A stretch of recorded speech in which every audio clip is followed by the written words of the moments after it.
దేవుని ప్రశస్తమైన నామమునకు సమస్త మహిమ కలుగును గాక. యేసుక్రీస్తు ఉన్నతమైన నామములో మీకు అందరికీ కూడా శుభములు తెలియజేస్తా ఉన్నాను. ఎంతమంది సంతోషంగా ఉన్నారు? సంతోషంగా ఉన్నవారు ఒకసారి చప్పట్లు కొట్టి దేవుని మహిమపరుస్తాం. ఇంకొంచెం గట్టి కొడదాం.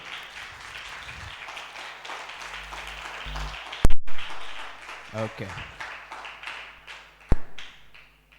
దేవుని నామమునకు సమస్త మహిమ కలుగును గాక. ఎంతో సంతోషము. ఈ విధముగా మరి ఒక పునరుద్ధాన దినము దేవుని పరిశుద్ధ మందిర ఆవరణలో మనమందరము చేరి దేవుణ్ణి గణపరచుటకు, ఆ దేవాతి దేవుడు మనకిచ్చిన ఈ గొప్ప ఆధిక్యతను బట్టి ఆయన నామమునకే సమస్త మహిమ కలుగునుగాక. ఆమేన్. ఈ మధ్యాహ్న కాల సమయంలో కొన్ని నిమిషములు దేవుని వాక్యమును మనము ధ్యానించబోతా ఉన్నాం. చిన్న ప్రార్థన చేసుకొని దేవుని వాక్యంలోనికి వెళ్దాం. మనమందరం కూడా అడుగుదాం, యేసయ్య మాతో మాట్లాడండి ప్రభువా. అందరం కూడా ప్రార్థన చేద్దాం.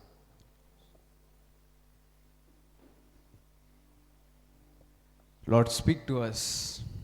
అయ్యా మాతో మాట్లాడండి ప్రభువా.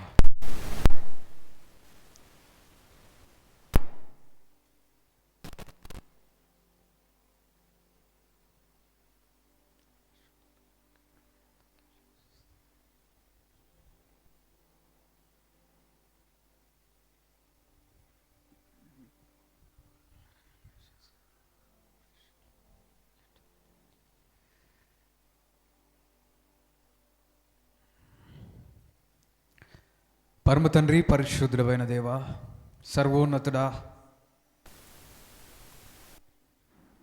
నీకే వందనాలు.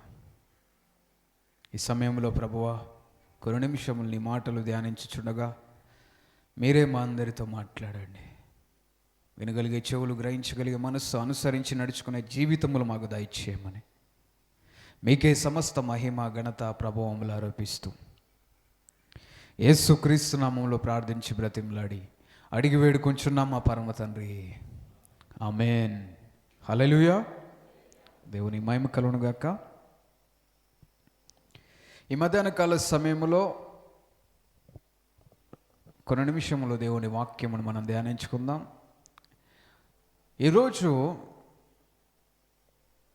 ఒక ప్రత్యేకమైన అంశమును మీతో పంచుకోవడానికి నేను ఇష్టపడతా ఉన్నా. ఈరోజు ఒక ప్రత్యేకత ఉంది. ఈరోజు ఏంటి తెలుసా? మదర్స్ డే కదా. మీ పక్కన ఎవరైనా మదర్స్ ఉన్నట్లయితే ఒకరికి ఇద్దరికి ముగ్గురికి హ్యాపీ మదర్స్ డే చెప్పొచ్చు. కూర్చోండి.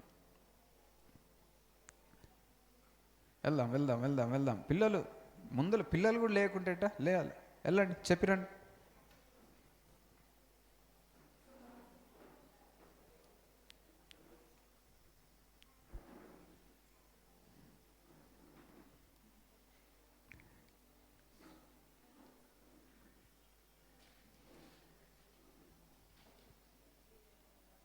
ఫాదర్స్ దగ్గరికి వెళ్ళి మదర్స్ డే చెప్తున్నారు ఏదరా కొంతమంది.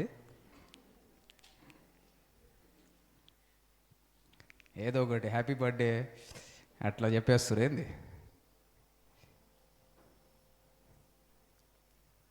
ఓకే. దేవుని మహిమ కలుగును గాక. ఎంతో సంతోషము. ఈరోజు కొన్ని నిమిషములు దేవుని వాక్యముల నుండి కొన్ని మాటలు మనం ధ్యానించుకుందాం. దేవుని వాక్యముల నుండి ఒక వ్యక్తిని గురించి మనము ధ్యానించబోతా ఉన్నాం. ఆ వ్యక్తి ఎవరు అంటే హన్నా. ఎవరు? హన్నా అనే ఒక స్త్రీ జీవితంలో నుండి కొన్ని విషయములు, మన జీవితంలో ఉపయోగపడే కొన్ని ఆత్మీయ పాఠములు దేవుని వాక్యపు వెలుగులో నుండి ఈరోజు మనం ధ్యానించుకుందాం. హల్లెలూయా. రెండు చేతులు ఎత్తి చెప్దాం హల్లెలూయా. గట్టిగా చెప్పాలి హల్లెలూయా. ఓకే, సరిపోయింది, ఎనర్జీ సరిపోయింది. హల్లెలూయా. కొన్ని నిమిషములు దేవుని వాక్యమును మనం ధ్యానించుకుందాం. చూడండి, సమూయేలు మొదటి గ్రంథము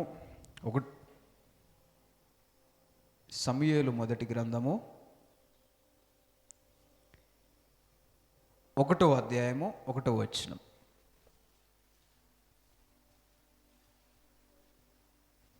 సమూయేలు మొదటి గ్రంథం 1వ అధ్యాయం 1వ వచనం.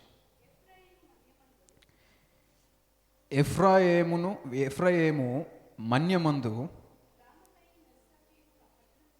రామతయి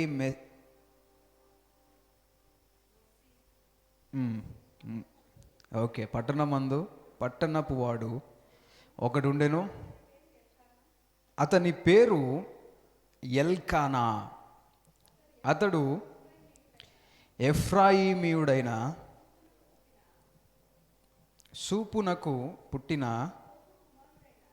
తోహు కుమారుడైన ఎలేహునకు జననమైన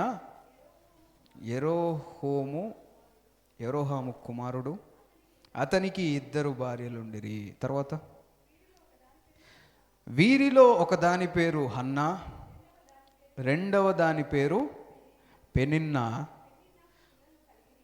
పెనిన్నాకు పిల్లలు కలిగిరి గాని హన్నాకు పిల్లలు లేకపోయిరి. హల్లెలూయా, హల్లెలూయా, హల్లెలూయా. ఇక్కడ దేవుని వాక్యంలో ఒక వ్యక్తిని గురించి మనం చూస్తూ ఉన్నాం. ఆ వ్యక్తి పేరు ఎవరంటే ఏంటంటే ఎల్కానా. ఏం పేరు చెప్పాలి? ఏం పేరు చెప్తున్నారా? ఎల్క కాదు, ఎల్క పక్కన నా ఉంది, ఎల్కానా.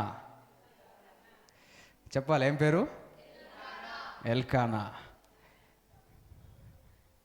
ఎల్కానా అనే ఒక వ్యక్తి గురించి దేవుని వాక్యంలో రాయబడింది. ఈయనకి 2 భార్యలు ఉన్నారంట. ఎంతమంది భార్యలు?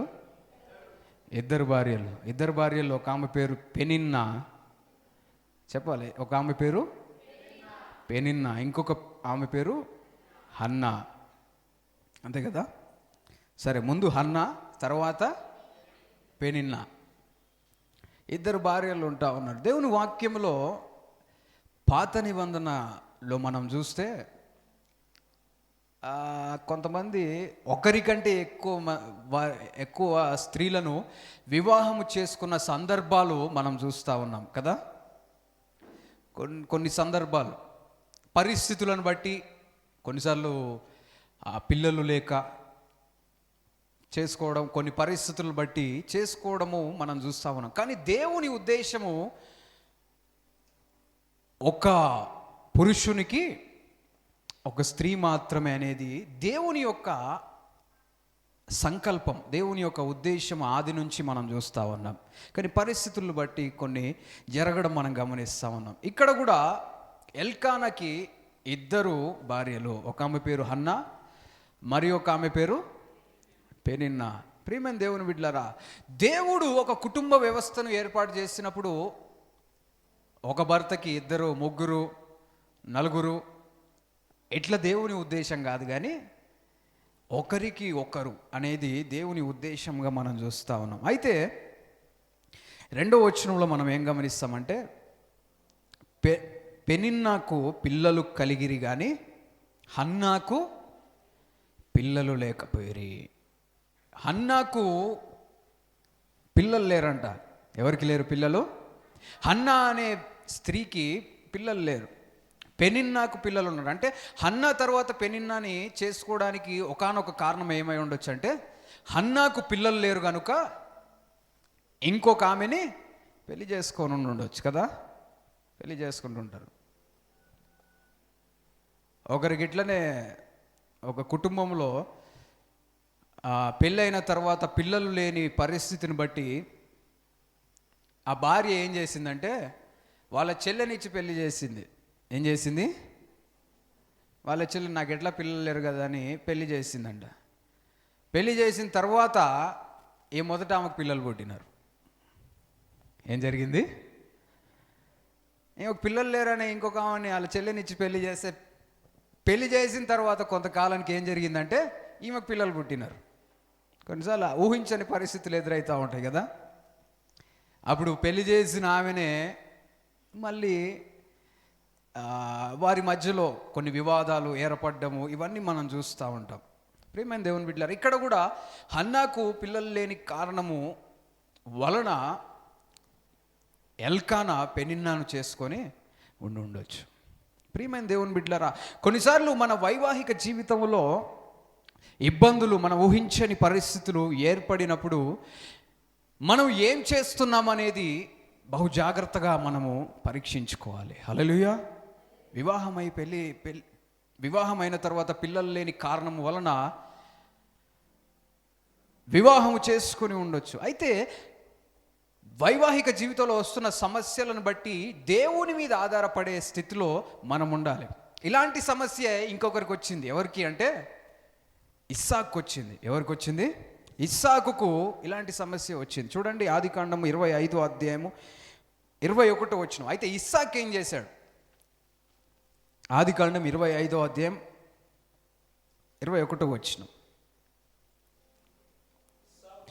ఇస్సాకు భార్య గొడ్రాలు గనుక అతడు ఆమె విషయమై యెహోవాను వేడుకొనెను. చేతులెత్తి దేవుని మహిమ చెల్లిస్తాం. హల్లెలూయా, హల్లెలూయా, హల్లెలూయా. ఇస్సాకు భార్య గొడ్రాలైన కారణం చేత ఇస్సాకు ఏం చేశాడో తెలుసా? ఏం చేశాడు? యెహోవాను వేడుకుంటా ఉన్నాడు. ఇక్కడ ఎల్కానా ఏం చేశాడు? అన్నకు పిల్లలు లేకుంటే ఇంకో పెళ్లి చేసుకున్నాడు. ఇస్సాకు వాళ్ళ నాన్న ఏం చేశాడు? ఇస్సాకు వాళ్ళ నాన్న ఎవరు? అబ్రహాంకు పిల్లలు లేరు కదా. పిల్లలు లేని కారణం ద్వారా సారమ్మ ఏం చేసింది? నాకు ఎట్లా పిల్లలు పుట్టరు? నాకు ఎన్ని సంవత్సరాలు? 90 సంవత్సరాలు ఉంది. అయిపోయింది నా పరిస్థితి. నీ పరిస్థితి ఇంకా అయిపోయింది. పళ్ళన్నీ ఊడిపోయినాయి. కట్టెపట్టుకొని నడుస్తా ఉన్నావు. ఇంక ఏంది మన పరిస్థితి? పిల్లలు పుడతారని దేవుడు చెప్పిండు కదా. మనమే ఏదో ఒకటి చేసి దేవుడు చెప్పిన కార్యము జరుగునట్లుగా మనమే చేద్దామని సారా ఏం చేసిందంటే అబ్రహాముకు 2వ పెళ్ళి చేసింది. అయితే ఇస్సాకు మాత్రం ఏం చేశాడంటే ఇవన్నీ గమనించుకుంటూ వచ్చాడు. ఇస్సాకు వాళ్ళ తల్లి తన తండ్రికి పెళ్లి చేసిన తర్వాత ఎవరు పుట్టారు? సారమ్మకు ఎవరు పుట్టారు? ఇస్సాకు పుట్టిండు. వాళ్ళు పుట్టరు అనుకున్నారు కదా. అప్పుడు ఎవరు పుట్టిండ్రు? ఇస్సాకు పుట్టిండు. కాబట్టి అంటే ఇవన్నీ కూడా ఇస్సాకు మనసులో ఉండుండొచ్చు. మా తల్లి నేను పుట్టను అనుకొని ఆమె ద్వారా దేవుడు శిశువుని ఇస్తాడో ఇవ్వడో తెలియని పరిస్థితిలో మా తండ్రికి వేరే వివాహం చేసింది. కాబట్టి కొన్ని ఇబ్బందులు వచ్చాయి. ఇలాంటి పరిస్థితి నా జీవితంలో కూడా వచ్చింది. రిబ్కా గొడ్రాలై ఉన్నప్పుడు ఇస్సాకు చేసిన శ్రేష్టమైన పని ఏంటంటే యెహోవాను వేడుకున్నాడు. హల్లెలూయా. దేవుణ్ణి వేడుకుంటున్నాడు. ఎందుకంటే మనము నమ్మిన దేవుడు సమస్తము సాధ్యపరచగలిగిన దేవుడు. పిల్లలు లేని వారికి పిల్లలు ఇవ్వగలిగిన దేవుడు. హల్లెలూయా. ఎలాంటి పరిస్థితుల్లో అయినా డాక్టర్లకు సాధ్యము కానిది మన దేవునికి సాధ్యము అనే విషయం ఇస్సాకు గమనించాడు. నేను చేయాల్సిన పని ఏంటంటే మనకు సంతానము కలుగజేయగలిగిన దేవుణ్ణి వేడుకోవాలి. ప్రియమైన దేవుని బిడ్డలారా, మన జీవితంలో దేవుణ్ణి వేడుకునే స్థితిలో మనం ఉంటున్నామా? ఇబ్బందులు, సమస్యలు మనం అనుకోని ఈ పరిస్థితుల గుండా మనం వెళ్తున్నప్పుడు దేవుని మీద మనం ఆధారపడుతున్నామా? లేదంటే ఏదో ఒక విధముగా వేరే మార్గములో మనము కోరుకున్నది జరగడానికి ప్రయత్నం చేస్తున్నామా? ప్రియమైన దేవుని బిడ్డలారా, మనం ఎలాంటి పరిస్థితిలో ఉన్నాం? మన జీవితములను మనం పరీక్షించుకోవాలి. ఇక్కడ ఇస్సాకు యెహోవాను వేడుకున్నాడు. ప్రియమైన దేవుని బిడ్డలారా, తర్వాత చదవండి. యెహోవా అతని ప్రార్థన వినెను గనుక అతని భార్య అయిన రిబ్కా గర్భవతి అయ్యను. చప్పట్లు కొట్టి దేవుని మహిమపరుద్దాం. హల్లెలూయా, హల్లెలూయా. ఎంత గొప్ప విషయం చూడండి. ఇస్సాకు దేవుణ్ణి వేడుకున్నాడు. దేవుణ్ణి వేడుకుంటే దేవుడు ఆయన ప్రార్థన విని ఆయనకు ఆ సంతానమునిచ్చాడు. ఆయన భార్య అయిన రిబ్కా గర్భవతి అవ్వడం మనం చూస్తూ ఉన్నాం. గర్భఫలము దేవుడిచ్చు బహుమానం. ప్రియమైన దేవుని బిడ్డలారా, దేవుని మీద మనం ఆధారపడతా ఉన్నామా? తర్వాత మళ్ళీ సమూయేలు మొదటి గ్రంథము 1వ అధ్యాయం 3వ వచనం చూడండి. తర్వాత కంటిన్యూయేషన్.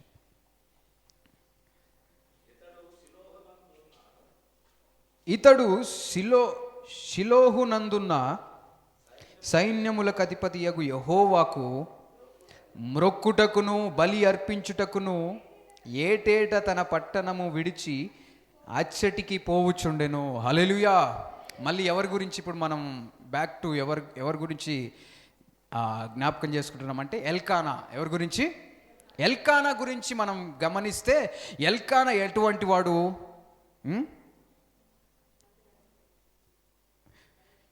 షిలోహునందు సైన్యములకు అధిపతియగు యెహోవాకు మ్రొక్కుటకును బలి అర్పించుటకు ఏటేటా తన పట్టణము విడిచి అచ్చటికి పోవచ్చుండెను. హల్లెలూయా.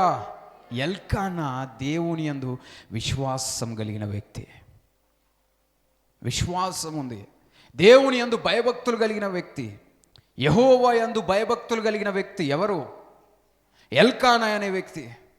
ఆయన ఏం చేసేవాడంటే ఏటేటా దేవునికి బలి అర్పణలు అర్పించడానికి, దేవునితో సమయం గడపడానికి ఏటేటా వెళ్తుండేవాడు. ఆ రోజులలో దేవుని సన్నిధికి సంవత్సరానికి ఇన్నిసార్లని వెళ్తుండేవారు. ఏటేటా వెళ్తుండేవారు. అయితే ఆ ఏటేటా వెళ్తున్న సందర్భంలో ఎల్కానా కూడా యెహోవా యందు భయభక్తులు కలిగి బలులు అర్పించడానికి, దేవుణ్ణి మహిమపరచడానికి ఆ ప్రదేశమునకు వెళ్ళేవాడు. హల్లెలూయా. అయితే వెళ్తున్నప్పుడు ఆయన కుటుంబంతో కూడా వెళ్ళి ఉండొచ్చు కదా. దేవుని మందిరమునికి వెళ్తున్నప్పుడు కుటుంబ సమేతంగా వెళ్ళడం ఆశీర్వాదకరం. హల్లెలూయా. దేవుని మందిరానికి వస్తున్న మనము కుటుంబ సమేతంగా రావడము ఆశీర్వాదకరం. ఎల్కానా దేవుని సన్నిధికి వెళ్ళడం మనం చూస్తా ఉన్నాం. ఏటేటా అంటే వాడుక చొప్పున. యేసు ప్రభు కుటుంబం కూడా ఏం చేసేవాళ్ళు? యోసేపు కుటుంబం కూడా ప్రతి సంవత్సరం యెరూషలేముకు వెళ్తూ ఉండేవారు. ఇక్కడ ఎల్కానా కూడా దేవుని యందు భయభక్తులు కలిగిన వ్యక్తి. ఆయన దేవుని దర్శనం గురించి, దేవునితో సమయం గడపడానికి, బలి అర్పణలు కానుకలు సమర్పించడానికి వెళ్తున్న సందర్భం మనం చూస్తూ ఉన్నాం. దైవిక కుటుంబంగా ఈ కుటుంబం ఉండడం మనం గమనిస్తూ ఉన్నాం. Godly family. ప్రియమైన దేవుని బిడ్డలారా, మన కుటుంబములు దైవిక కుటుంబంగా ఉంటున్నాయా? మన కుటుంబాలు దైవిక కుటుంబంగా ఉంటా ఉన్నాయా? దైవిక కుటుంబంగా ఉండాలనేది మన ఆశ, మన ఆలోచనగా ఉండాలి. దేవుని మందిరమునకు ఎవరు రావాలి తెలుసా? ఎవరు రావాలి? కుటుంబం అంతా కూడా రావాలి. దేవుని మందిరానికి ఎవరు రావాలి? కుటుంబం అంతా కూడా రావాలి. కొంతమంది భార్యలు వస్తారు, భర్త రాకున్నా ఏం కాదులే, నేను వెళ్తున్నాగా. కొంతమంది భర్తలు వస్తారు, భార్య రాకున్నా ఏం కాదులే. కొంతమంది తల్లిదండ్రులు వస్తారు, పిల్లలు అరే ఆడుకోపోరా, నేను చర్చి నుంచి వచ్చేసరికి 2-3 మ్యాచ్లు ఆడుకో, ఇంట్లో వండి పెడతా, ఇంటికి వచ్చిన తర్వాత మంచిగా తినేసి ఏం చేయాలి? ఆడుకొని బయటకు వెళ్ళి వచ్చినాక ఇంటికి వచ్చి ఏం చేయాలి? పడుకోవాలి, రెస్ట్ తీసుకోవాలి. పిల్లలు అలసిపోతారు కదా ఆడి ఆడి, ఇంటికి వచ్చి పడుకోవాలి. నేను ఎక్కడికి వెళ్ళి వస్తా? నేను చర్చికి వెళ్ళి వస్తా. ఎంత బాధాకరమైన పరిస్థితులు. కొంతమందికి కుటుంబం గురించి ఆలోచన లేదు. కుటుంబం అంతా కూడా రక్షణ పొందడం అనేది శ్రేష్టమైన విషయం. ఈరోజు మందిరానికి నీ కుటుంబం అంతా వస్తే ఈ మాటలు వినేవాళ్ళు కదా, దేవునిలో బలపడడానికి అవకాశం ఉంటుంది కదా అనే ఆలోచన ఉండాలి మనకి. అరే పలానా వ్యక్తి దేవుని మందిరానికి వస్తే ఈ విలువైన వాక్యమును వాళ్ళు వినేవారు, దేవుడు వారితో మాట్లాడేవాడు అనే విషయము అర్థం చేసుకునే స్థితిలో మనం ఉండాలి. హల్లెలూయా. దేవునికి మన కుటుంబం అంతా కూడా దేవుని మందిరంకి రావాలనేది దేవుని ఉద్దేశం. ఇక్కడ ఎల్కానా వెళ్తున్నప్పుడు కుటుంబం కూడా వెళ్ళి ఉండొచ్చు, వెళ్ళి ఉంటుంది. ఎందుకు అంటే తర్వాత వచ్చిన ఒక సందర్భంలో మనం చూస్తాం. ప్రియమైన దేవుని బిడ్డలారా, ఎంతో దేవుని మందిరానికి కుటుంబ సమేతంగా వెళ్ళడం అనేది ఆశీర్వాదకరము. హల్లెలూయా. పెళ్ళిళ్ళు అంటే ఒకరే వెళ్తారా? పెళ్ళి ఉందని చెప్పండి, ఏం చేస్తారు? భార్య పోవాలి, భర్త పోవాలి, పిల్లలు పోవాలి, తల్లిదండ్రులు పోవాలి, అక్కచెల్లెలు పోవాలి, అట్లనే మధ్యలో ఇంకా కుదిరితే ఫ్రెండ్స్ని, పక్క ఇంటి వాళ్ళని వీళ్ళని అందరిని తీసుకొని పోవాలి. ఎందుకు తెలుసా? ఎందుకు? చాలా కారణాలు ఉన్నాయి. ఏమైనా కారణాలు చెప్పండి. కుటుంబ సమేతంగా ఎందుకు పోవాలి? చెప్పాలి చెప్పాలి చెప్పాలి. ఒకటి లాస్ట్ ఆన్సర్ ఫస్టే చెప్తున్నారు, ఇంకా చెప్పండి. ఏంగా చెప్పండి, ఏమనుకోరు. మీ పక్కన వాళ్ళకి చెప్పండి, నేనేమనుకోను అని చెప్పండి. అది చెప్పాలి. చెప్తలేరు ఎందుకు? భోజనం. కొంతమంది భోజనం కొరకు వెళ్తారు కాదా? వివాహానికి వెళ్ళడంలో ఒకానొక కారణం ఏంటి? భోజనం కోసం నేను వెళ్ళను అన్న వాళ్ళు ఎవరైనా ఉన్నారా? ఎవరు లేరు. మరి చెప్పొచ్చు కదా భోజనం అని. అమ్మ భోజనం అంటే అయ్యగారు ఏమనుకుంటాడో, నేను భోజనం కోసం పెళ్ళికి వెళ్తున్నా అనుకుంటాడేమో. భోజనం, ఇంకా డ్యాన్సుల కోసం వెళ్తురా? వామ్మో. ఎంటర్టైన్మెంట్. ఏం ఎంటర్టైన్మెంట్ ఉంటుంది? కొంతమంది గొడవల గురించి. ఎవరో ఒక ఆయన తాగి వస్తాడు, నేను ఎవరో తెలుసా నీకు, నన్ను స్టేజ్ ఎక్కరియవా, నన్ను విలువ కూడా పెళ్లి చేసా, గొడవ పెడతాడు. దాన్ని కొంతమంది ఆపాలని చూస్తుంటారు, కొంతమంది దాన్ని ఎంటర్టైన్మెంట్. కొంతమంది కారం వేస్తుంటారు, అరే నిన్ను పిలవడా, నువ్వు ఇంత పెద్ద మనిషివి, నిన్ను పిలవకుండా పెళ్ళి ఎట్టు అవుతుందని రెచ్చగొడతారు. ఎటనో లాస్ట్కి పెళ్ళి అయిపోతుంది. కొంతమంది ఏమో కనిపించాలి కాబట్టి వెళ్తుంటారు కదా. కుటుంబ సమేతంగా వెళ్ళాలి మన వాళ్ళు అన్నప్పుడు అందరం కలిసి వెళ్ళడం ఆశీర్వాదం, ఎందుకంటే వాళ్ళు మనకు ప్రాముఖ్యమైన వారు. అయితే దేవుని మందిరానికి వస్తున్నప్పుడు కుటుంబ సమేతంగా వెళ్ళలేకపోతా ఉన్నాం. ఎందుకు? భోజనాలు లేవనా? ఆత్మీయ భోజనం లేదా? దేవుని వాక్యము జీవాహారం కాదా? యేసు ప్రభు చెప్పిన మాటలు మనకు గుర్తుకు రావట్లేవా? మనుష్యుడు రొట్టె వలనే కాదు కానీ దేవుని నోటి నుంచి వచ్చే ప్రతి మాట వలన జీవిస్తాడనే మాటలు మన జీవితంలో పని చేయాలి. మనం యేసు నామములో కుటుంబ సమేతంగా దేవుని మందిరానికి వచ్చుదుము గాక. ఒకవేళ నీ కుటుంబంలో, మీ పక్కన వాళ్ళు చెప్పండి, నీ కుటుంబంలో ఎవరైనా రాకుంటే వారి గురించి ఆలోచిస్తున్నావా అని అడగండి. కొంతమంది ఆలోచించడమే మర్చిపోయారు. యేసుప్రభు నాకు ఒక్కనికే రక్షకుడు అనుకుంటున్నారు. యేసుప్రభు రక్తం కార్చింది నా ఒక్కని కోసమేనా, నీ ఒక్కని కోసమేనా అని అడగండి మీ పక్కన వాళ్ళని. వాళ్ళ ఒక్కరి గురించి అనుకుంటున్నారు కొంతమంది. కాదు, నీ కోసము అని చెప్పండి. నీ తల్లిదండ్రుల కోసం, నీ పిల్లల కోసం, నీ బంధువుల కోసం, నీ స్నేహితుల కోసం, నీ కుటుంబం అంతటి కోసం యేసు ప్రభు మరణించి తిరిగి లేచాడు. నీ కుటుంబం అంతా మందిరంలో ఉండాలని చెప్పండి పక్కన వాళ్ళకి. ఇప్పుడు చెప్పినారు కదా, ఇప్పుడు అది జరుగులాగున యేసు నామములో నీ కుటుంబం అంతా మందిరంకి వచ్చునుగాక అని చెప్పండి.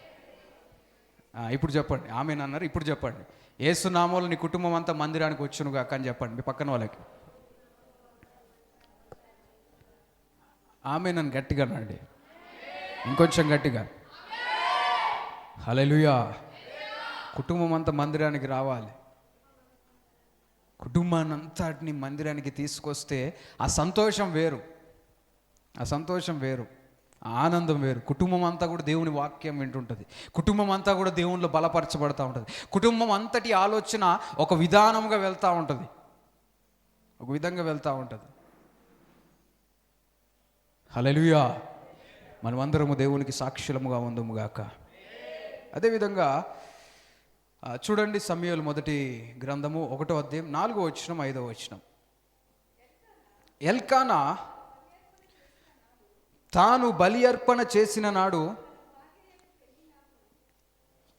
తన భార్యయగు పెన్నిన్నాకును దాని కుమారులకును కుమార్తెలకును పాలు ఇచ్చుచు వచ్చెను.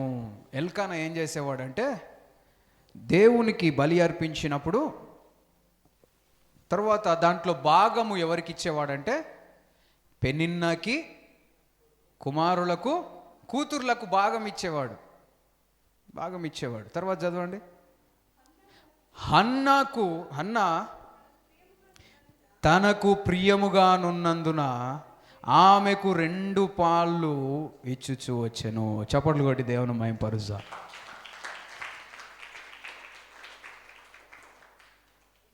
యెహోవా ఆమెకు సంతు లేకుండా చేసెను. హన్నా తనకు ప్రియముగా నున్నందున ఆమెకు 2 పాళ్ళు ఇచ్చుచూ వచ్చెను. హన్నాకు ఎల్కానా ఎన్ని పాళ్ళు ఎన్ని అంతలు ఇస్తున్నాడు? 2 అంతలు ఇస్తా ఉన్నాడు. పెన్నిన్నాకి అలా పిల్లలకి ఇస్తున్నాడు. అదేవిధంగా హన్నాకైతే 2 అంతలు ఇస్తా ఉన్నాడు. ఎందుకంటే దానికి ముందేముంది? హన్నా తనకు ప్రియముగా నున్నందున. హల్లెలూయా. ఎల్కానా కుటుంబంలో ప్రేమ మనం చూస్తూ ఉన్నాం. హన్నా తనకు ప్రియముగా ఉందంట. అంటే ఎల్కానా హన్నాను ప్రేమించాడు. ఎంతో ప్రియముగా ఉంటా ఉంది. ఎవరు? హన్నా కదా. పెనిన్నా అంటే ప్రేమ లేదా? ఉందా? ఉంది. కానీ హన్నా అంటే హెన్నా కాదు, మళ్ళీ హెన్నా వస్తుంది నాకు. హన్నా అంటే ఇంకొంచెం ఎక్కువ ప్రేమ ఉందంట. 2 అంతలు ఇచ్చారు. 2 అంతల ప్రేమను మరి ప్రేమ.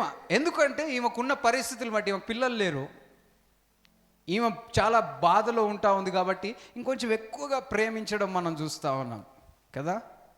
కొన్నిసార్లు పిల్లలు ఏదైనా ఇబ్బందిలో, ఏదైనా బాధలో ఉన్నప్పుడు తల్లిదండ్రులు ఏం చేస్తారు చెప్పండి?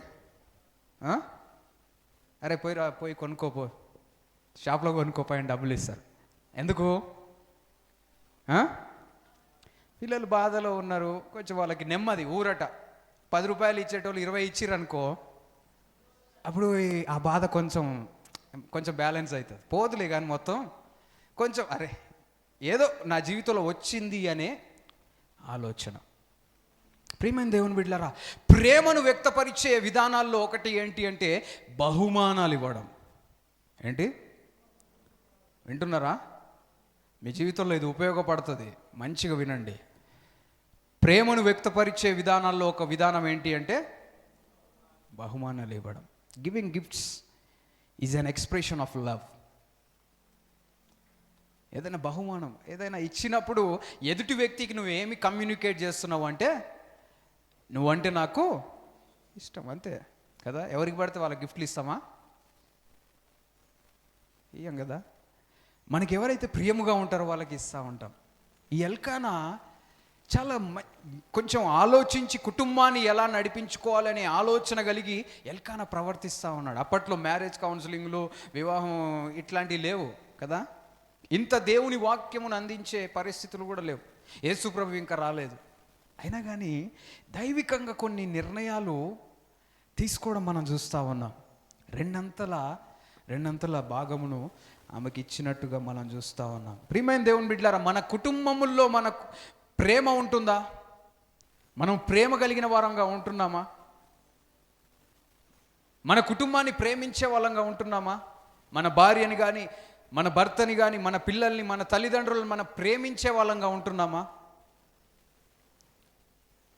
నువ్వు ప్రేమించే వ్యక్తిగా ఉన్నావా అని పక్కన వాళ్ళని అడగండి.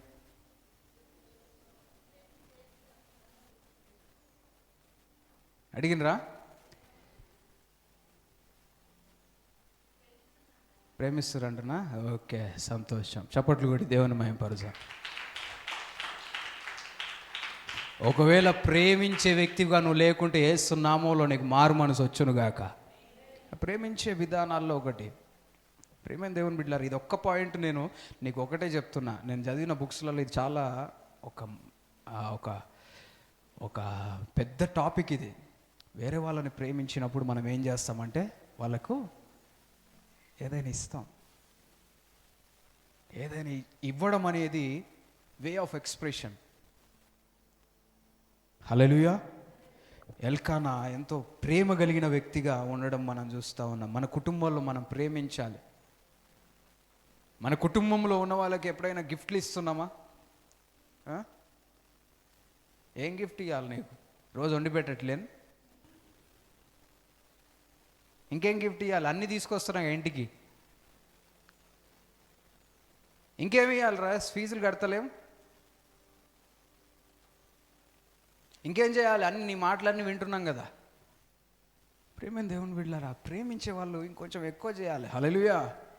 కొంతమందికి ప్రేమించడము అంటే ఒక్కొక్కరికి ఒక్కొక్క విధానంగా వాళ్ళు ప్రేమను వ్యక్తపరుస్తారు.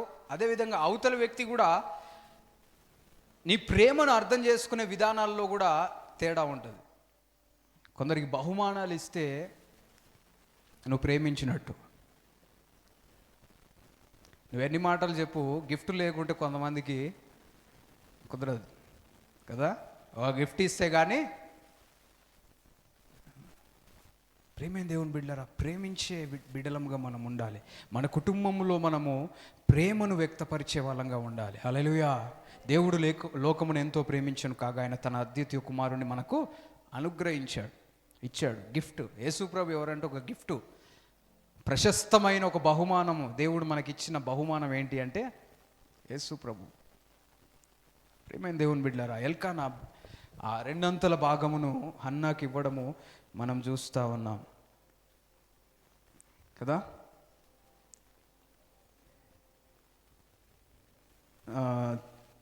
తర్వాత చదవండి 6వ వచనం 7వ వచనం.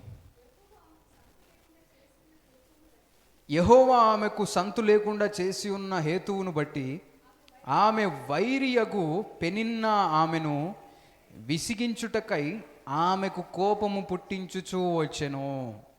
హన్నాకు పిల్లలు లేరు కదా. ఎవరికి పిల్లలు లేరు? హన్నాకు పిల్లలు లేరు. హన్నాకు పిల్లలు లేరు. పెనిన్నాకేమో పిల్లలు ఉన్నారు. పెనిన్నా ఏం చేస్తుందో తెలుసా? లేనిపోని మాటలన్నీ అని హన్నాను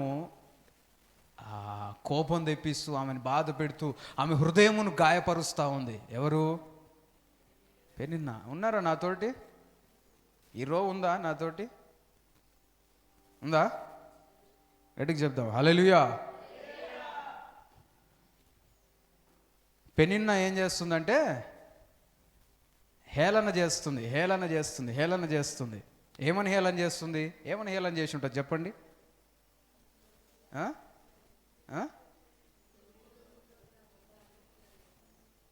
ఇంకా కొంచెం మన స్లాంగ్లో చెప్పండి. ఏమంటారు?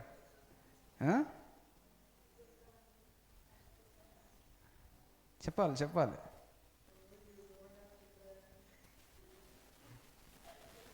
నీకు పిల్లలు లేరని కొంతమంది డైరెక్ట్గా అంటారు, కొంతమంది ఏమో ఇండైరెక్ట్గా.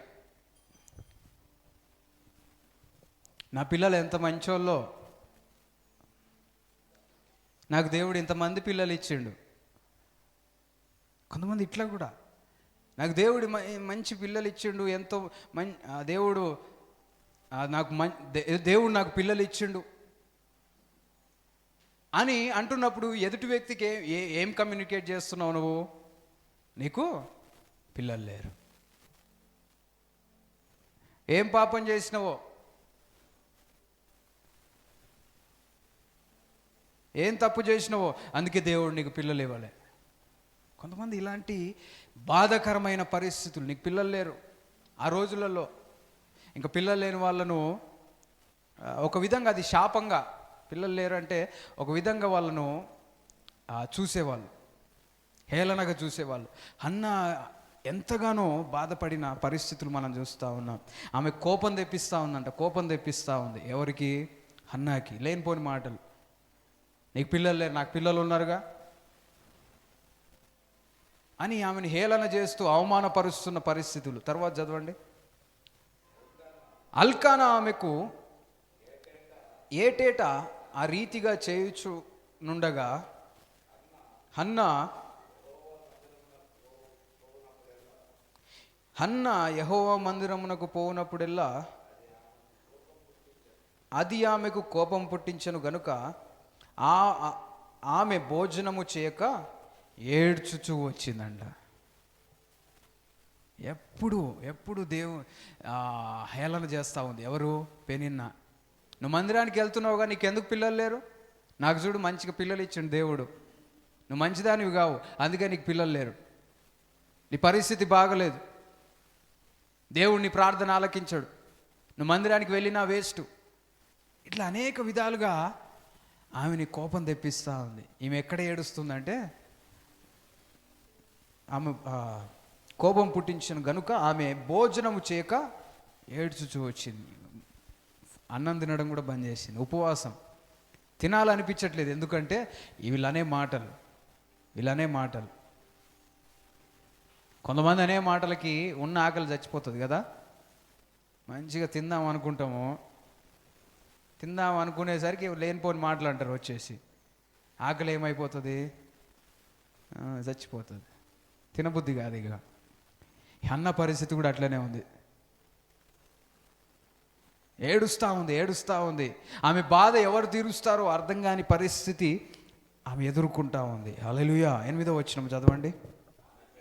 ఆమె పెనిమిటి అయిన ఎల్కానా, హన్నా నీవెందుకు ఏడ్చుచున్నావు? నీవు భోజనము మానుట ఎలా? నీకు మనోవిచారం ఎందుకు కలిగినది? 10 మంది కుమారుల కంటే నేను నీకు విశేషమైన వాడను కానా అని ఆమెతో చెప్పుచూ వచ్చెను. హల్లెలూయా, హల్లెలూయా, హల్లెలూయా. ఇక్కడ ఎల్కానా, భర్త అయిన ఎల్కానా ఏం చేస్తున్నాడంటే, హన్నా తినట్లేదు. హన్నా తినకుంటే ఎల్కానా వెళ్ళి ఏమడుగుతున్నాడు? హన్నా ఎందుకు ఏడుస్తున్నావు? ఎందుకు అన్నం తినట్లేవు? ఎందుకనేది తెలుసు కదా. ఎవరికి తెలుసు? ఎల్కానా కూడా తెలిసే ఉంటుంది. ఎవరి వల్ల తినటలేదు?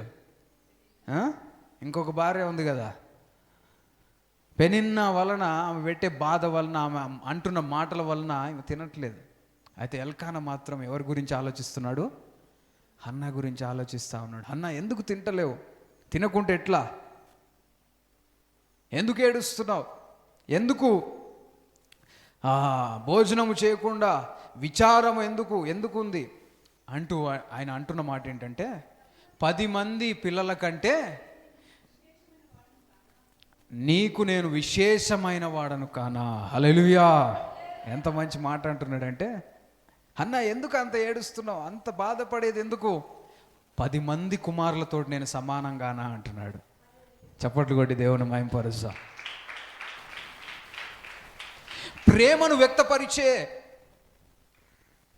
విధానాల్లో రెండవది ఏంటి అంటే, ఇంకొక విధానం ఏంటి అంటే మాటల ద్వారా మనము ప్రేమను వ్యక్తపరచవచ్చు. ఎల్కానా అది కూడా చేస్తున్నాడు. ఏం చేస్తున్నాడు తెలుసా? ఆమెను ఓదారుస్తూ, ఎందుకు ఏడుస్తున్నావు? ఎందుకు తినట్లేవు? 10 మంది కుమారులతోటి నేను సమానంగా, నేనున్నా కదా నీకు, పిల్లలు లేకుంటే ఏమైంది అని ఎంత ధైర్యం ఇచ్చిండు చూడండి. ఆయన ఒక్క మాట ద్వారా ఎంత ధైర్యం వచ్చి ఉంటుంది కదా. పెనిన్నా అంటున్న మాటలన్నింటినీ కూడా మర్చిపోయే అంత బలమైన మాటలు, వాటిని పక్కకు విడిచిపెట్టి మళ్ళీ ముందుకు సాగాలన్నంత ధైర్యము కలుగజేసే మాటలు.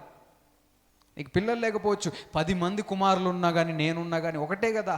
నేను అంత మంచిగా చూసుకుంటా కదా, నువ్వంటే నాకు అంత ఇష్టం కదా, పిల్లల కోసం ఎందుకు ఏడుస్తున్నావు? నేను ఉన్నా కదా నీకు అన్నాడు. హల్లెలూయా. ఎంత గొప్ప మాట. కొంతమంది భర్తలు అయితే ఏమన్నారు, ఎల్కానా లాంటి వాళ్ళు కాకుంటే నీకు ఇంకా పిల్లలు పుట్టారు వేస్ట్గా, అందుకే నేను పెనిన్నాను చేసుకున్నా. ఇంక ఏడుస్తే పిల్లలు పుడతారా నీకు? ఇంక ఏడ్చేది ఎందుకు? తిను, ఇంక పిల్లలు ఎట్లా పుట్టారులే, లేకపోని అనుకో ఇంకా బాధ కలిగజేస్తారు. ప్రియమైన దేవుని బిడ్డలారా, ఇక్కడ ఎల్కానా పలుకుతున్న మాటలను బట్టే ఆమె వివాహ జీవితము ముందుకు సాగుతూ ఉంది. ఆమె వైవాహిక జీవితం ముందుకు సాగడానికి ఒకానొక కారణం ఏంటి అంటే, ఎల్కానా యొక్క మాటలు, ఆయన పలుకుతున్న మాటల ప్రభావం వలన ఆ కుటుంబం ముందుకు సాగుతూ ఉంది. మనలో కొందరి కుటుంబాలు మంచిగా ముందుకు సాగపోవడానికి, గొడవలు, ఇబ్బందులు, విడిపోయే పరిస్థితులు రావడానికి గల కారణాలు ఏంటో తెలుసా? ప్రేమతో మాట్లాడే వాళ్ళు లేక, ధైర్యముతో నేను ఉన్నాను అనేవాళ్ళు లేక, ఇలాంటి గొడవలు పెట్టుకుంటూ పెనిన్నా అంటున్న మాటలు అన్నీ కూడా వింటూ ఎల్కానా ప్రవర్తన కూడా మంచిగా లేకుంటే, ఎల్కానా కూడా ప్రేమించే వ్యక్తి కాకుంటే హన్నా విడిచిపెట్టి వెళ్ళిపోయేది కదా. రోజు తిట్లు తినుకుంటా ఉండాలనిపిస్తుంది ఎవరికైనా. రోజు పొద్దుగులు తిడుతూ ఉన్నారు అనుకో ఎవరైనా నిన్ను, వాళ్ళతో ఉండాలనిపిస్తుందా? ఎంతమందికి అనిపిస్తుంది? అనిపించదు కదా, అనిపించదు. కొంతమంది తప్పకుంటారు, ఇక ఏం చేస్తాం పెళ్లి చేసుకున్నాక అని తప్పక భరిస్తా ఉంటారు. కానీ సంతోషకరమైన వాతావరణాన్ని మనం కలుగజేసుకోవాలి. మనం పలికే మాటలు ఎదుటి వ్యక్తిలో గొప్పగా పనిచేస్తాయి. విడిపోవాలనుకున్న కుటుంబాలు కూడా ఒక మాట ద్వారా మళ్ళీ కలిసే అవకాశాలు ఉంటాయి. కలవాలనుకున్న కుటుంబాలు కూడా ఒక మాటతోటి విడిపోయే అవకాశాలు కూడా ఉంటాయి. అందుకే మనము జాగ్రత్తగా మాట్లాడాలి. హల్లెలూయా. ఎల్కానా జాగ్రత్తగా మాట్లాడుతూ ఉన్నాడు, ప్రోత్సహిస్తూ ఉన్నాడు. ఎందుకు, నేను ఉన్నా కదా, నీకేం కావాలో అవి చూసుకుంటా కదా, నీకు పిల్లలు లేని లోటు ఎందుకు అనిపిస్తుంది? 10 మంది పిల్లలు ఉన్నా కానీ ఆ విధంగా నేను చూసుకుంటా కదా అని ఆమెకి భరోసా ఇస్తా ఉన్నాడు. హల్లెలూయా. ప్రియమైన దేవుని బిడ్డలారా, దాన్ని బట్టి ఆ కుటుంబము ముందుకు సాగడం మనం గమనిస్తూ ఉన్నాం. చాలాసార్లు కుటుంబంలో గొడవలు, ఈ రోజులలో అయితే విడాకులు అనేది చాలా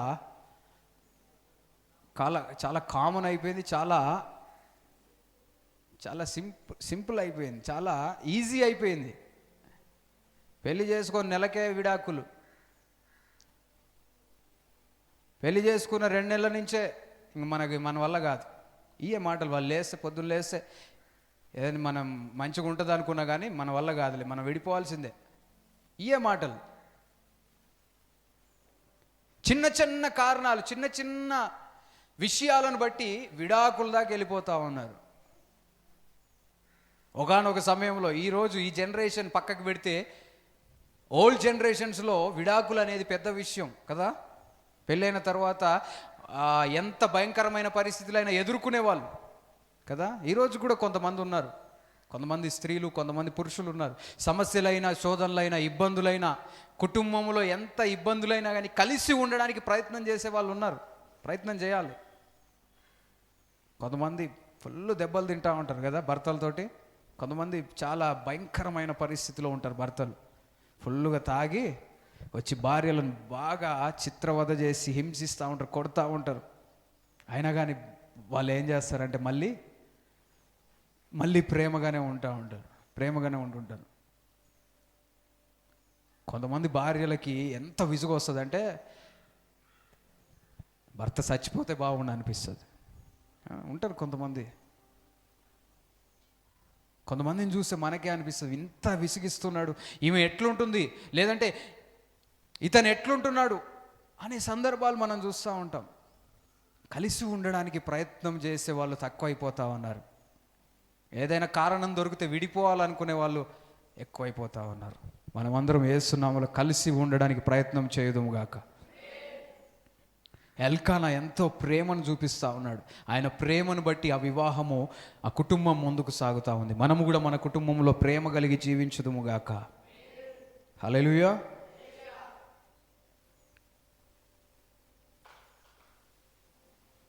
అయితే ఇక్కడ నుంచి హన్నా జీవితంలో కొన్ని విషయములు మనం ధ్యానించుకుందాం. ఇప్పటి వరకు కుటుంబంలో కొన్ని విషయాలు మనం ధ్యానించుకున్నాము.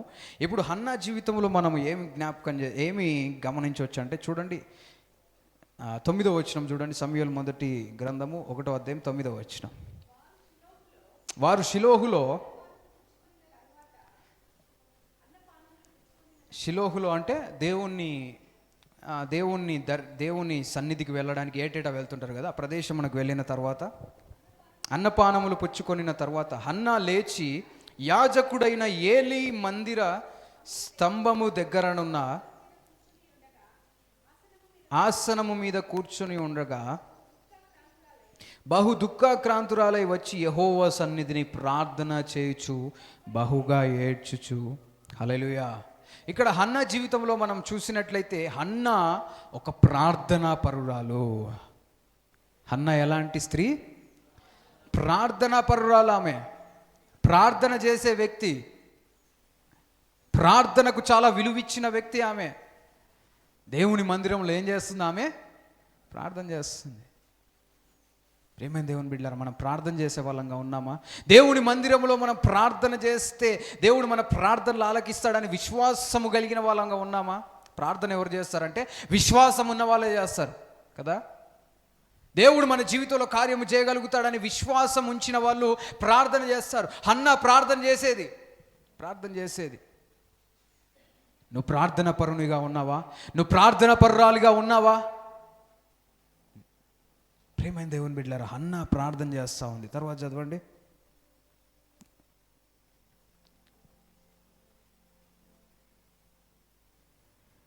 ప్రార్థన చేసి ఏడ్చుచు రావడం మనం గమనిస్తూ ఉన్నాం.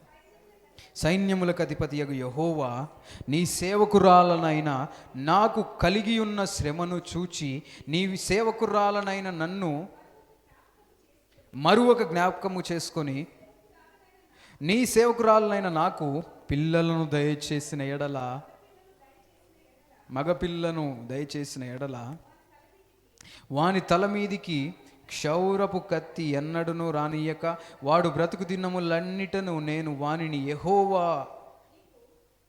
వగు నీకు అప్పగింతునని మ్రొక్కుబడి చేసుకొనెను. ఆమె యెహోవా సన్నిధిని ప్రార్థన చేయుచుండగా ఏలి ఆమె నోరు కనిపెట్టుచుండెను. హల్లెలూయా. మందిరానికి వచ్చి ప్రార్థన చేస్తుంది. నువ్వు మందిరానికి వస్తున్నావు, మందిరానికి వచ్చి ప్రార్థన చేస్తున్నావా? మందిరానికి వచ్చే వాళ్ళము ఎందుకు మందిరానికి వస్తున్నాం అనేది గమనించాలి. మందిరానికి వచ్చిన మనము దేవుని పాదముల చెంత చేరి ప్రార్థన చేయాలి. నీ పరిస్థితిని దేవునికి తెలియపరచాలి. ఎంతమంది ప్రార్థన చేసే వాళ్ళు ఉన్నారా? మందిరంలో ప్రార్థన చేసే వాళ్ళు ఉన్నారా? వ్యక్తిగతంగా ఇంటి దగ్గర ప్రార్థన చేసే వాళ్ళు ఉన్నారా? అయ్యగారు ప్రార్థన చేయాలనే ఉంటుంది కానీ టైం ఉంటలేదు. ఏముంటలేదు? టైం ఉంటలేదు, నాకు బాగా బిజీ అయిపోయినాయి గారు. అన్నిటికీ టైం ఉంది కానీ ప్రార్థనకు ఒక్కదానికే ఎట్లా చేయాలో అర్థం కావట్లే. ప్రార్థనకు టైం ఉండలేదండి కొంతమందికి. ప్రార్థన యొక్క విలువ తెలియని క్రైస్తవులు ఉంటా ఉన్నారు. క్రైస్తవుని జీవితంలో చాలా ప్రాముఖ్యమైన పాత్ర ప్రార్థన వహిస్తుంది. కానీ ప్రార్థనకు దూరం అయిపోయి జీవించే క్రైస్తవులు లేరా అంటే ఉన్నారు. ప్రార్థన లేని జీవితములు జీవిస్తూ, దేవుని కార్యములు పొందలేని జీవితములు జీవిస్తూ పేరుకు నామకార్థంగా క్రైస్తవులమని చెప్పుకునే వాళ్ళు ఉన్నారు. మనం ఎలాంటి స్థితిలో ఉన్నాం? మనం నామకార్థంగా ఏదో పేరుకు క్రైస్తవులంగా ఉన్నామా, లేదంటే యెహోవా సన్నిధిని కనిపెడుతూ ప్రార్థన చేసే వాళ్ళంగా ఉన్నామా? నిన్ను పరీక్షించుకోవాలి. హన్న ప్రార్థన చేస్తూ ఉంది, దేవునికి ప్రార్థన చేస్తూ ఉంది. అయ్యా నాకు పిల్లలు లేరయ్యా. పెనిన్నా నన్ను హేళన చేస్తూ ఉంది, కోపం తెప్పిస్తూ ఉంది, ఏడుస్తా. అయ్యా నాకు ఏడుపు తప్పితే నా జీవితంలో ఏమీ లేదు. చుట్టూ ఉన్న వాళ్ళు నన్ను హేళన చేస్తూ ఉన్నారు, నా పరిస్థితి బాగలేదని దేవుని పాదముల చెంత ఆమె చేరి ప్రార్థన చేస్తూ ఉంది. అదేవిధంగా హన్నా తీర్మానము చేసుకునే స్త్రీగా మనం చూస్తూ ఉన్నాం. దేవుని దగ్గర ఒక తీర్మానం చేసుకుంది. ఏం తీర్మానం చేసుకుంది తెలుసా? ఒక మగ పిల్లవాడిని నాకు ఇస్తే అయ్యా మళ్ళీ నాకు ఇచ్చిన కుమారుని నీకే ఇస్తాను. హల్లెలూయా, హల్లెలూయా, హల్లెలూయా. ఒక ఒడంబడిక, ఒక ప్రామిస్, ఒక మొక్కుబడి చేసుకుంది. ఏమని మొక్కుబడి చేసుకుందంటే, అయ్యా నాకు పిల్లలు లేరు, నాకు ఎవరు కావాలంటే ఒక మగ పిల్లవాడు కావాలి. మగ పిల్లవాడిని ఇస్తే మళ్ళీ నీ సేవకే నేను ఆ పిల్లగాడిని అప్పగిస్తా. ఎంత గొప్ప తీర్మానం, ఎంత మంచి తీర్మానం. నా కుమారుని నీకే ఇచ్చేస్తానయ్యా, నా కుమారుని నీకే ఇస్తాను అని చెప్పడం మనం చూస్తూ ఉన్నాం. పరిచర్యలో యాజకునిగా నీ ద్వారా వాడబడడానికి, నీ సేవలోకి నా కుమారుని ఇచ్చేస్తాను, నా కుమారుని ఇవ్వు అని ప్రార్థన చేస్తాను. ఒక తీర్మానం తీసుకుంది. మనం చేసే ప్రార్థనలలో తీర్మానాలు కూడా ఉండాలి.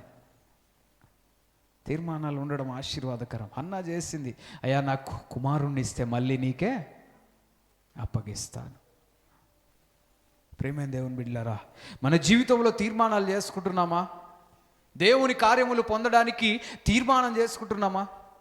అందుకే కొన్నిసార్లు కానుకలు ఇచ్చేటప్పుడు వేటి గురించి అయినా తీర్మానం చేసుకొని కానుకలు ఇవ్వడం ఆశీర్వాదకరం. కానుకలు ఇవ్వడం ఆశీర్వాదకరం. అయ్యా దీన్ని గురించి నేను కానుకిస్తున్నాను అని ఇవ్వడం ఆశీర్వాదం.